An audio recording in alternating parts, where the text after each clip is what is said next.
The United States of America and Germany have something in common. And what that is that the history of both of these nations is marred by an ugly wound, an ugly event. For Germany, that event was the Holocaust. For the United States, one of those events that it battles with historically is not only slavery and what we call the transatlantic slave trade in America, but also the lingering effects, the laws and all of the social constructs that existed and the residue that still exists as a result of that till this day. But Germany did some things that I felt were interesting that I'd like to compare and contrast basically over the next few minutes. Okay, so, we understand that Germany, and for people who don't know, Germany made remembrance a civic duty. Okay, after World War II, they didn't just move on and try to bury the past. Okay, they confronted it head on. So to this day, every German student learns about the Holocaust multiple times a year in school. In fact, even in a lot of American literature, we learn about the Holocaust today. Okay. But for German students, they don't just read about it in textbooks. They actually visit memorials. They walk through former concentration camps. And of course, this is true across all political lines. OK, there's an agreement amongst everyone. OK, they're unified in the idea that remembering the Holocaust is critically important for the future of Germany. Number one. But number two, it's also not about shame. OK, it's about responsibility.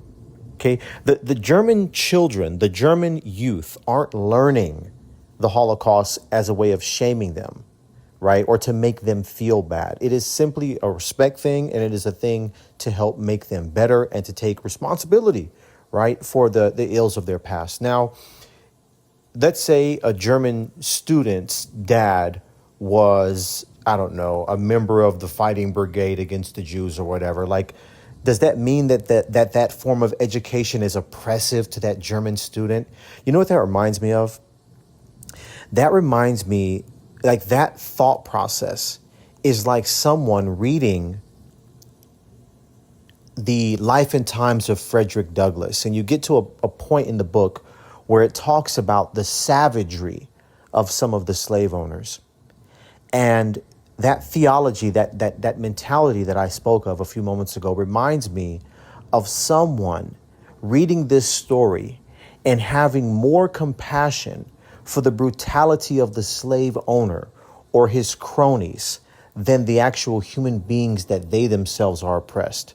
So much so that you'd read the story and begin to have pity on not the actual slaves and their children and the things that they're going through, but actually upon the actual slave owner, to talk about, oh, well, he's just going through things, and this is just what he was taught. This is just what he believed. This is just what they were taught at the time. So you know what? Let's just sweep that under the rug. That is that type of mentality. Whereas the mentality of responsibility says no. Okay, we need to examine all of this in its entirety, right? Not to shame anyone today, but to shine light on the flawed thinking of these individuals at that time so that we don't repeat the problem in the future. Nonetheless, let's compare that process in Germany to America, okay? The United States here, the teaching of slavery and its legacy depend on where you live.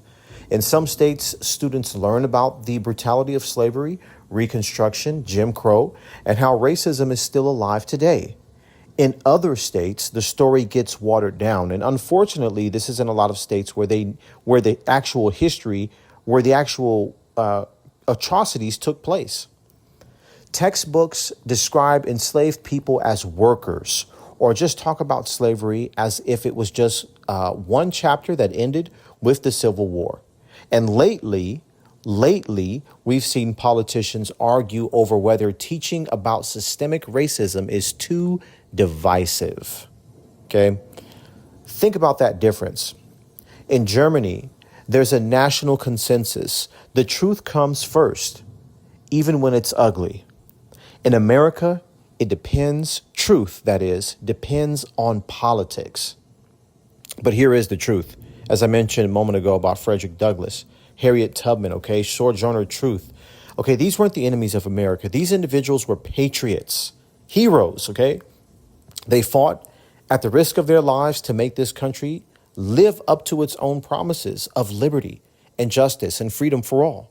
They knew that silence was betrayal. They knew that real love of country means demanding justice for all its citizens.